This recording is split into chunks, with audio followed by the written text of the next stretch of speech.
السلام علیکم۔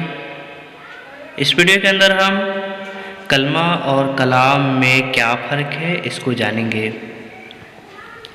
کلمہ ایسا لفظ ہے جو اکیلا ہو اور معنی دار ہو، اسے کلمہ یا مفرد لفظ کہتے ہیں، جیسے قلم، رحمت، کتاب، عقل وغیرہ۔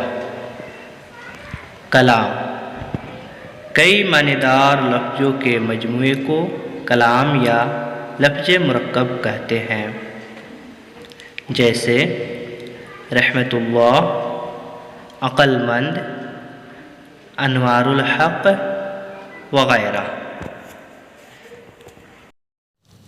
اب ہم کچھ کلمہ سے کلام بنائیں گے، جیسے عقل، عقل سے عقل مند، عقل صالح، بد عقل، عقل مندی، عقل سلیم وغیرہ۔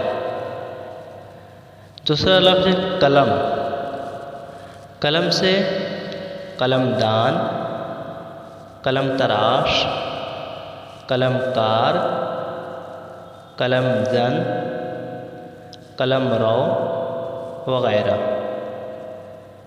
اسی طرح تیسرا لفظ رحمت، رحمت سے رحمت اللہ، نظر رحمت، رحمت الہی، مرحمت، جبل رحمت وغیرہ۔